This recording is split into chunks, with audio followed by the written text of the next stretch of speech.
So, I'm assuming your topic is not about guns. It is not. It's a little lighter. My two topics today are kind of just more relaxed. Yeah.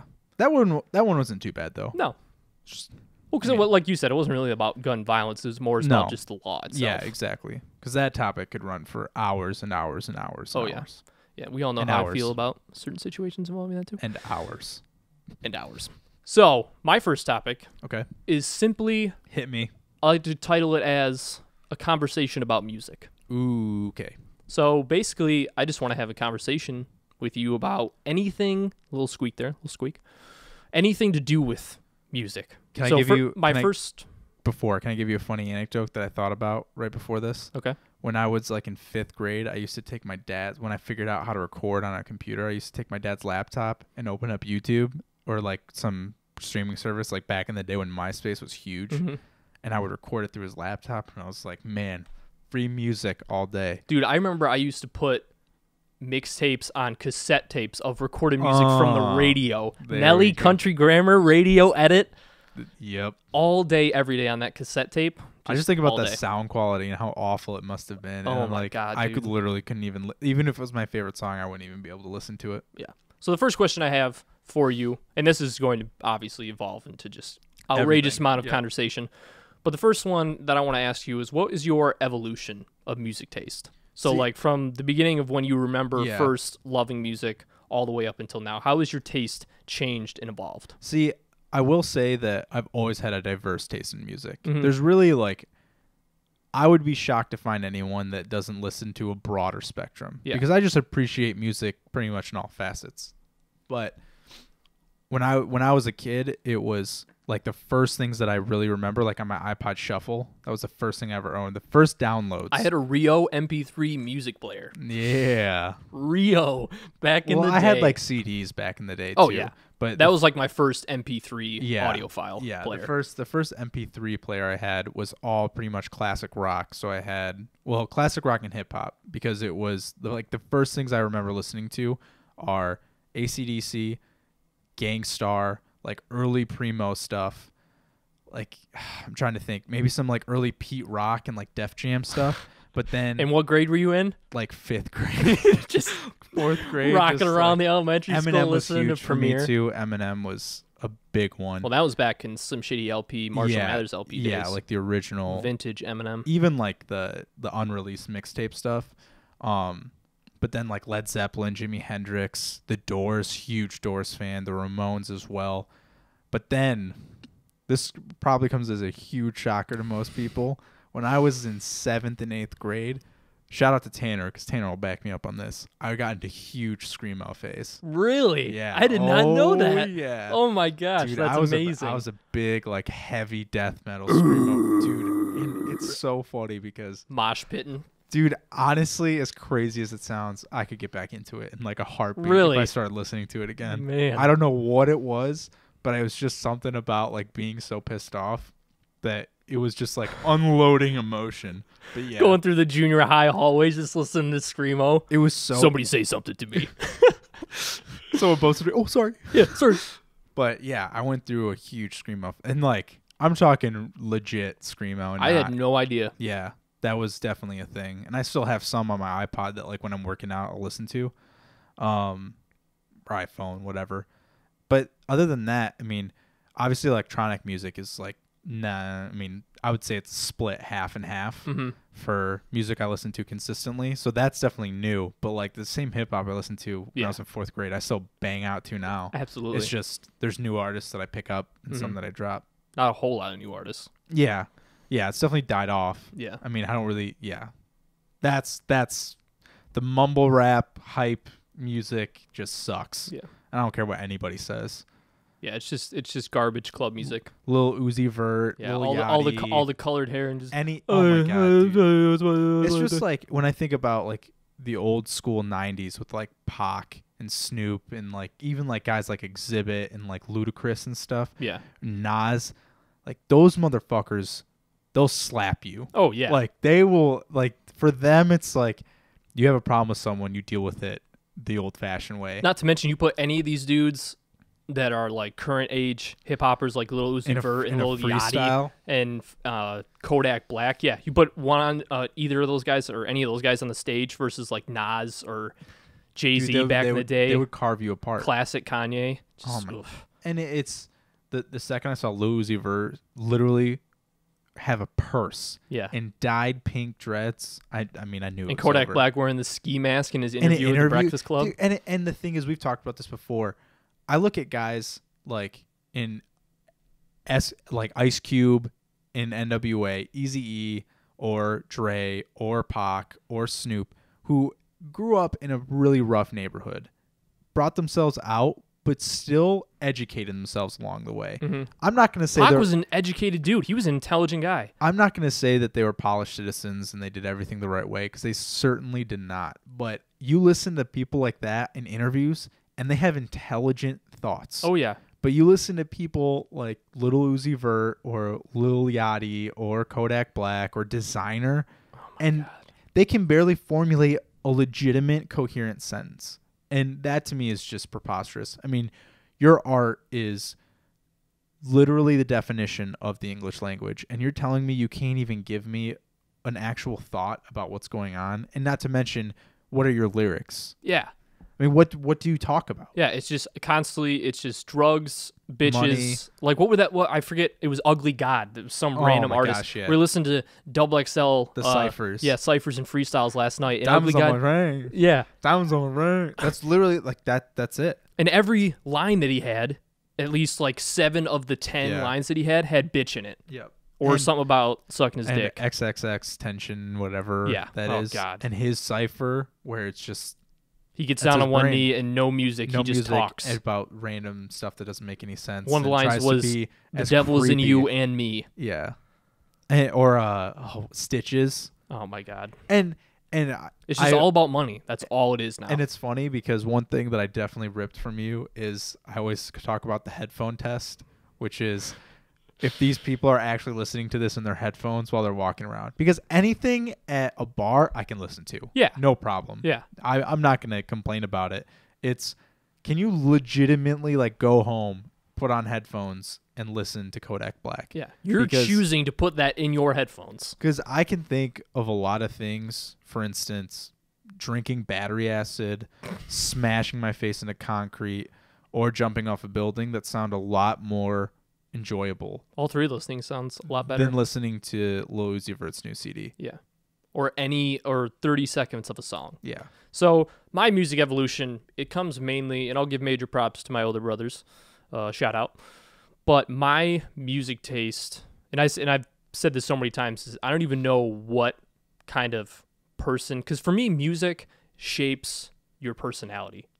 And at least for me, I feel like the music that I listen to now shapes the kind of person I am, especially when it comes to my personality. I can see that, yeah. Because now I listen to about 90% is electronic music. And it's not electronic music like dubstep. It's not dubstep. It's like softer, like easy listening house music, and some not even house music, just like kind of tropical. Just more relaxed stuff and stuff that I listen to, and it's impossible to be in a bad mood. But I just enjoy listening to that type of stuff because, like I said before, it just keeps me in a good mood and puts me in a good mood. And I feel like you can listen to that no matter what you're doing, no matter what activity you're doing. And I listen to it on my morning commute to work at 7:30 in the morning. Yeah. And I listen to it at midnight when I'm playing video games. So that I feel like music has become a special part of my life just because I listen to it constantly. Yeah. 24/7. I'm in the car, I'm at work while I'm working, I'm listening to music. I might drive back while I'm playing video games, while I'm working at home, while I'm cooking, while I'm doing homework. It doesn't matter. I'm listening to music constantly, and 90% of it is about electronic music. And the thing about music for me personally is it can, like, as weird as it sounds, I say like a lot. I need to drop that. Hey, we both got improvements. Yeah. One thing that music can do that literally nothing else, maybe besides a movie, is the emotion. Yeah. That, I mean, there's certain songs I'll be driving during a sunset, and I'm dumbfounded. I'm just in nirvana. Yeah. And it sounds so cheesy and corny, but it's just certain songs just tug at your emotional attachment to it, and certain songs just mean a lot to me. And for me, it's like certain songs remind me of certain situations. That's exactly. And specifically, the lack of songs remind me of certain situations, because I remember when I was at college at Saginaw Valley State, and my parents called me to tell me that like our dog got really sick and we had to end up putting him down, and I was just torn apart. As I mentioned in the last episode, I'm kind of a softie. So I drove back because I wanted to spend some time with him before we had to take him to the vet and everything. But that entire drive, 2.5 hours back up north in Michigan, I did not listen to a single song because I did not want any song to remind me of that drive that I was going home to watch my dog be put down. I did not want any song to remind me of that. But then you can also have the opposite, because I have a lot of songs from that I heard last summer during my internship down in North Carolina that remind me just of awesome summer spending down there with North Carolina with Ian, just enjoying work, just doing a bunch of fun things. And there's definitely that good memories that come with that. And that's what I love when you listen to certain songs, and especially when you haven't listened to a song in super long time. Oh man, you forget how great it is. When I go on my classic iPod with the circle shuffler and I go back to just songs I put on there like 10 years ago, it's just so awesome to listen to those songs. Like, holy shit, I remember exactly what I was doing when I first heard this song. There's definitely at least one song that I can literally tell you what grade I was in, because it reminds me of that summer every single year. There's just certain albums that I just remember specifically only listening to that for months at a time. I mean, The Cool, Lupe Fiasco. Oh, yeah. I can remember exactly in 7th grade when I first downloaded it. Well, 8th grade, because I was at East Junior High, and I just remember that's all I listened to. Downloaded it? How could you, Tom? Yeah, I definitely I paid. No one else does that. No, I paid for that one. I think I did buy that. I bought anything, and that's another thing when it comes to music, especially nowadays. Obviously, everyone knows that people stream music and download music. I don't. The only music I pay for is right here. Yeah, these vinyls. And that is it. And as you can see, we're developing quite a collection here. If you can't see on iTunes, we have how many records right now? 18 vinyls right now in our background. Yeah, let's just, you know what? Let's just give them a quick rundown. Oh, yeah. So on this side, we got Logic, Incredible True Story, abbreviation TITS, which I don't know if that was intentional or not. Yeah, I don't think so, but controversial, because a lot of people say that's his worst album. Which I could not disagree more. I think it's his best album. One of my favorite albums ever. Yep. Because my criteria for an album, if you can listen to, and this is not eligible for very many, maybe Peep the Apocalypse from Pro Era and Logic, this album right here. If I can listen to an album from start to finish and not skip a single song, damn it, that's something special. Yeah. So we have Explosions in the Sky. They're electronic music, right? They're like guitars, really. Okay. But so it's like easy listening. Yeah, kind of if stuff. anyone's seen Friday Night Lights, the intro song is Explosions in the Sky. Your hand, nice. The song title's Your Hand in Mine, but that was their last album. This is their newest one. This one got a lot of flack too, because it kind of went more away from guitars and did more synths and stuff. Mm-hmm. So I loved it. I think it's awesome, but a lot of people didn't like it. Fair enough. So then we have, if you can't see me, we have DJ Premier, classic vinyl. Then we have Atmosphere, Sad Clown, Bad Summer. Great. And then down here, you won't be able to see it. We can't get the camera down here. But we have AC/DC for those about to rock. Yep, there you go. It sounds exactly like Brian Johnson, I swear to God. I thought we were listening to AC/DC. Yeah, I swear we were. Then we have Kid Cudi, Day and Night. Cutter. Man on the Moon. Classic. Oh, yeah, what am I thinking? That's just a song. I'm Man on the Moon. Man on the Moon was dope. That was his best album. Yeah. For sure. Man on the Moon 2 was good, but Man on the Moon 1 was great. Yeah. And it was just so unique, especially when it first came out. When it first came out, sophomore year, man. Yeah. It was just that the Pursuit of Happiness, as trendy and hipster as that song is, MGMT, Rat-a-Tat, and Kid Cudi making music together is stupid. And they were great combination. They were going to form a group together, and it never happened. Which just like the All City Chess Club. Yep. And it's, I mean, you want to talk about gut wrenching as a music fan. Yeah. That was, because Rat-a-Tat's arguably my favorite artist group ever. Kid Cudi is one of my favorite rappers, and MGMT is awesome. Ugh, yeah. That gives me chills. That would have been nasty. So then down here, we have Tupac, All Eyes on Me. One of the best albums you could argue ever of all time. I would honestly put it at probably number 2. Number 2? Yeah. I would probably put it at number 2 as well. What would be your number 1? My Beautiful Dark Twisted Fantasy. Really? I honestly favorite album of all time. I honestly think that's I think it's not my personal favorite. I just think that's the greatest hip hop album ever created. Fair enough. Especially because he created every beat on that album with an entire symphony orchestra. It was damn it. I miss you, Kanye. That album literally is a masterpiece. I miss not non-Kim Kanye and non like batshit crazy Kanye. Yes, I agree. Then you have Atmosphere. When Life Gives You Lemons, you paint that shit gold. Favorite Atmosphere album by far. Oh yeah, it's not even close. Yep. Joey Badass, All American Badass, probably my favorite album of the year so far. Yep. Pretty Lights, Color Map of the Sun, dope, and Great. that artwork Pretty Lights is so sick. Pretty Lights, you'd split hairs if you picked an album with Pretty Lights because they're all just so awesome. They're all the equal level of awesome. Yeah. Like his quality is just through the freaking roof. Yeah. And then Rat-a-Tat, what is that album called? LP4. LP4. Okay, we just got that today actually. Rat-a-Tat came out with a new album after 5 years of hiatus. It's called Magnifique, and that might be my favorite album. Cream on Chrome is so Abrasive. Awesome. Oh, Abrasive. I remember when you first sent me Abrasive. Yeah. Oh my goodness, that was a sweet song. There's a song on it called I Will Return, and when I listen to that song, it legitimately almost brings tears to my eyes of how much I enjoy that song. Music's such a wonderful thing. And then Always, and I made sure that every single time that we put this in the middle because he is legendary, R.I.P., Jay Dilla. Producer of all time. JD, Donuts, one of the best vinyls of all time.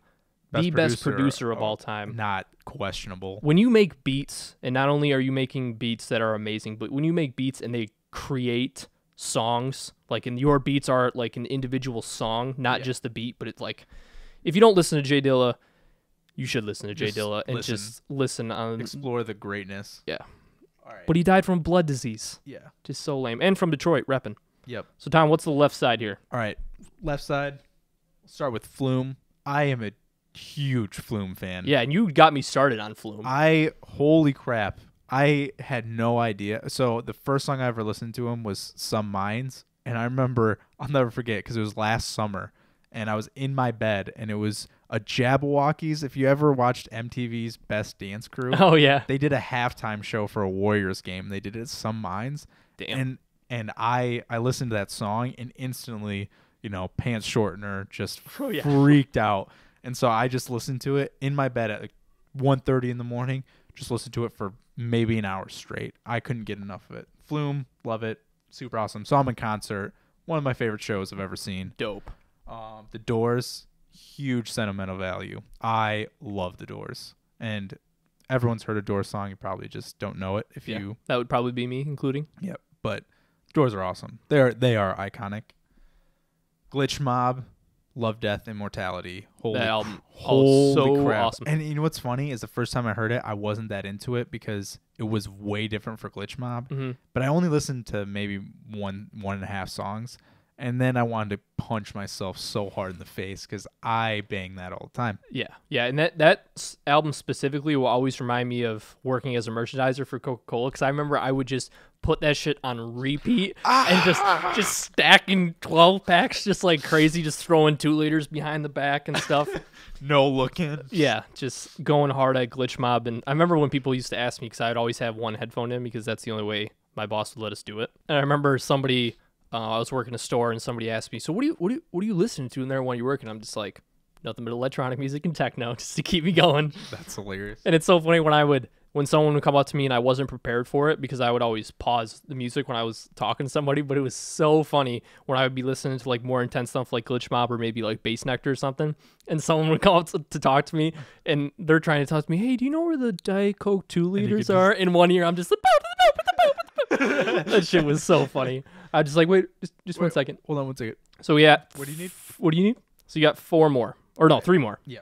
So we got Nasty Nas, which Nasty Nas. He's on the Mount Rushmore, probably. Yeah. He's one of the most iconic hip hop. And one of the best lyricists that we'll ever see. Oh yeah. In our entire Illmatic life. was just. And I wanted that vinyl really bad, but they didn't have it. Oh yeah, not surprising. Super balls expensive. Yeah. I mean, Illmatic again might be top 5. Oh yeah. Best records of all time. And then, all right, to round it off, we have Kanye West, who this is my personal favorite album, is Last Registration. Or late registration? Last Registration.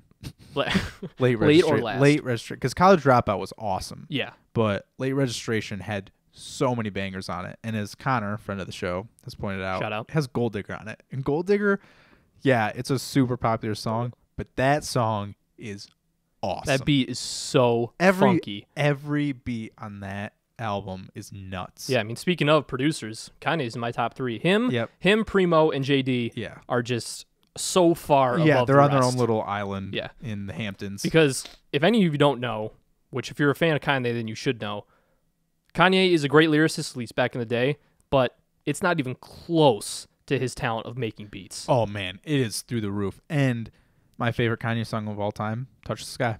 There you go. That beat is so that awesome. Beat, one of my favorite Lupe verses ever, too. It's probably his best. Yeah.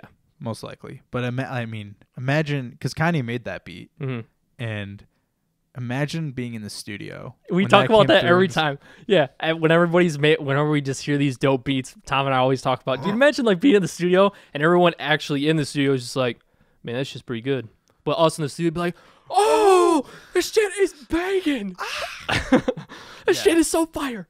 And then rounded off Run DMC. Run DMC. Which I was never a big Run DMC fan. Not really. That was too classic for me. Yeah, I don't know if it was just like too classic or just the sound that it wasn't. I appreciate what they paved for hip hop. Yeah. No doubt.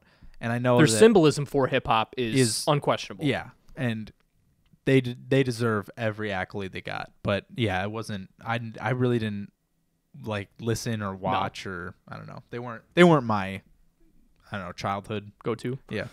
So yeah, there's our records collection as it stands right now. We are going to always increase it. Yes. And it's until going to forever and it's going to become pretty extensive. And we're going to get a baller ass record player too, so we can actually make use of these instead of just the background. Yep. So the one more thing I wanted to ask you about music specifically is, what is your craziest concert story? Because I know you've been to plenty. Ooh, man. I can start if you want to think for a little bit. Yeah, I'd probably give like 2. Okay, because I have one. Because I haven't been to a significant amount of concerts. Yeah. Specifically, I've wanted to go to electronic music concerts and like festivals and stuff like that. I've been wanting to do that for a very long time, and I need to. Mm-hmm. But my craziest concert story is when I went to Atmosphere when they were in Grand Rapids. I think I was in maybe 7th, 8th, 9th grade around that time. And me and my brother Ian, shout out, went to Atmosphere in Grand Rapids. And it was kind of like in this enclosed bar area where you kind of waited in the first room, and then they kind of opened this like garage and it came out into like a stage. But it was definitely an enclosed area. Mm-hmm. And people were smoking cigs, smoking some other stuff there too. So there was just smoke everywhere. And I'll never forget because we were sitting there enjoying the music, and all of a sudden I started to feel like a little lightheaded. And I was like I said, I was young, 7th to 8th grade, so I wasn't used to that kind of like atmosphere and that kind of atmosphere. There you go. Pun not intended, but intended at the same time. But I wasn't used to like being around that, and especially because the air filter and the air filtration in that does not room exist. It was just god awful. So it was just all bucketing and like a big cloud of smoke. So all of a sudden, I'm looking at the stage, just enjoying the music, and I start to feel a little lightheaded. I'm like, oh, this will probably pass a little bit. I probably inhaled something that will pass. And then my vision started to get a little smaller. I started to see some darkness coming around the edges. I'm like, whoa, this is not a good thing. So I grabbed onto Ian, and he like looked at me and asked me if I was okay. And then I told him initially, I was like, yeah, I'm feeling all right. And then I grabbed him, and then he told me, yeah, your weight just kind of got bigger and bigger and bigger. And then he looked at me for the second time, and I was not doing too hot. So he had to take me to the back as my vision was closing, and I ended up close to passing out. He got me to the stairs where I was able to recover. But then we got to the little bit further back to get out of all the smoke. Haze. But then I recovered, and we got back to listening to music, and it happened again. I have no idea why. But I just started to get the same feeling. I looked at you and I was like, holy shit, dude. It's starting to come back again. Yeah. So then I'm like pulling out his shirt and stuff, and he's leading me to the back, and I almost fainted again. But I just had to sit on the stairs and like put my head between my legs. You could have been claustrophobic and you didn't know it, though. Because sometimes that happens when you're... Claustrophobia. Premonition for a future topic. Because if you're like covered in smoke and you're in a concert or confined environment, you don't really notice it. But some people get it with strobe lights and fog. Mm-hmm. When they blast you, it seems almost that would make sense, because maybe the smoke had nothing to do with it. It was just like feeling of being enclosed. Exactly. And you, with the smoke coming in, kind of limits your oxygen intake, and you're not used to it, especially when you're in a household that doesn't smoke all the time. Yeah. So it could have been that. And not to mention, like we said, the air movement in that was just non-existent. Yeah. So that was definitely pretty interesting. But I enjoyed the show. Yeah. It was fun, aside from those parts. So what are your stories? I would say the funniest story that I've ever happened, and I told you about this the other day, I was at a music festival in Michigan called Electric Forest, and me and one other guy, we were at Madion's show, which, I mean, if you go to Electric Forest, you know it's electronic music. Music is as loud as you possibly could want it. Oh, right? yeah. It is blaring. Having it outdoors is nice. Yeah. Because the sound doesn't reflect off of anything. Right. But it's still, I mean, you hear it. Oh, yeah. So we're probably 7 rows back, and there's a girl in front of us who clearly, wasn't sober, to say the least. Yeah. And she was alone. I don't know who she was with, but she definitely ventured on by herself because she was with a guy and then he ended up leaving. Mm-hmm. But I'll never forget it because she looked at one of my friends and turns around and just, there was nothing behind the eyes. Nothing behind those eyes. Yeah. And she just turns at him and goes, "I trust you with everything." She told you this? Not me, not one of my buddies. Oh, okay. And I was dying laughing.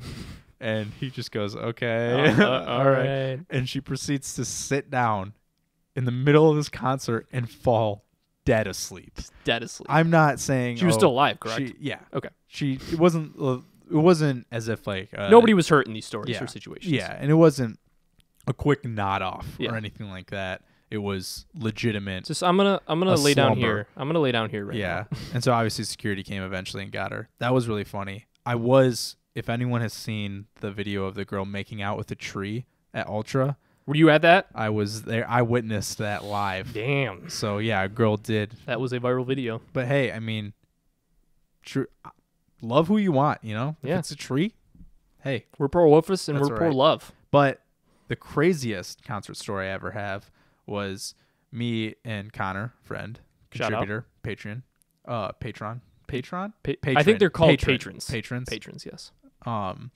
He and I were at a concert in Miami, Ultra Music Festival. We were at a show there, and I'm trying to remember who we just saw. We just saw Hardwell, and at the time, Hardwell was, the biggest. He still is. Oh, yeah. This was pre-number one DJ in the world, and normally, if you want to leave a venue, you can hop the fence at the very front, and they'll just escort you to the side. It happens all the time with crowd surfers.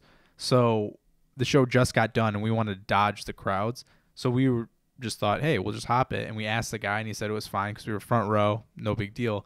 We hop it, somehow got lost or turned around or somewhere, but we ended up backstage and didn't know. Just ended up backstage. And there was no one guiding us, no one doing anything. And we look at this golf cart that Hardwell is getting on. Damn. And he's with before that, all the members of Cruella, when they were Cruella, all three of them, it was Rain Man and the two girls, were just standing there. And I looked at Connor, and I was just... Holy shit. It was right after... Of course this would happen to you. Well, and we were just looking at each other, and I looked at him, and I'm just... Dude, we gotta go get a picture. So we get a picture with one of the guys. The girls, we waved to him. They said hi. Super nice. Get on the golf cart. And then Hardwell gets on it. And I remember, Cloud 9. Oh, yeah. We're literally in between Hardwell's set and Snoop Dogg's set we're about to go to. And Snoop Lion. I look at Hardwell, and I just go, "I fucking love you, man." And he looks at me and just goes, "I love you too, bro." That's and just, fucking hops awesome. on and goes. We didn't talk or anything, but that was definitely pretty cool. That's dope. And you also met Mac Miller in a hotel lobby too. That was really fun. Yeah, and got a picture with Grizz. Yep. This man over here. He just if you ever want to have an experience Big just G. out of the world, Nectar. go with Tom anywhere, and something crazy is gonna happen. That was a lot of the Mac Miller. Yeah, meeting Mac Miller was spontaneous. That'd be so dope. Yeah. And back when Mac was sick. Yeah, exactly. But still, Yeah. cool. Yeah. So last just mini question, quick off top of your head, favorite song of all time. Oh, no, it is impossible. There's no way. I couldn't even think. Couldn't even pick one. If I had gun to my head, Moment of Truth, Gangstar. This is not even funny. I'm not just saying this for the good of the show. It's 100% my favorite song It's ever. perfect. production. If you don't know, lyrics, Guru died of cancer. One of the greatest that's lyricists probably of why all time. I'm probably a little bit partial to it. Because, and obviously it came out before he died of cancer, but it's interesting because he never told anybody that he had cancer except for probably Primo. And if you don't know, just a side note, Guru and DJ Premier make the rap group Gang Starr, and they were really big back in the 90s and the early 2000s before Guru passed. But he had cancer, never really told anybody about it, and moment of truth, if you listen to the lyrics, and then obviously you know now that he had cancer, you can kind of tell that this was his like swan song, that he was talking about what he's gone through. Yeah. And the fact of not being able to, or not telling anybody and going through just like him individually having cancer and then eventually passing. And it just adds a whole nother layer of, it's sad, but it's also very euphoric. Yeah. And almost, I don't know. I know every single lyric to that entire song. I couldn't even imagine how many times I've listened to that song. Yeah. The memories with that song are just outstanding. I just thinking about it gives me chills. Yeah. I mean, talk about a lyricist, Guru. Yeah. Yikes. King of monotone, as you would once say. And that's pretty funny that we said the exact same song. Yeah. I'm not surprised, though. No, not really. I was a huge, I mean, I was. Gang Starr began my love for hip-hop. Yeah, exactly. It's where it all manifested, where it all started. I don't even know how I got into it either. Mine was Tony Hawk's my Pro brother's. Skater. Because I remember you told me that Gang Starr was on that. Was on it, yeah. That's awesome. And I remember listening to it and just sitting there because you could turn off certain tracks, and that was one of the only ones. I had because they had AC/DC on there. So I had that, some Less Than Jake song. I'm trying to remember. I think it was Spokesman. And then Mass Appeal was on there. And it was just on repeat all the time. That's so sweet. De La Soul was on there too. Sick. Yeah. If you haven't listened to Gang Starr, go ahead and do yourself a favor. 10 out of 10 would recommend. Yeah. Listen to some Gang Starr.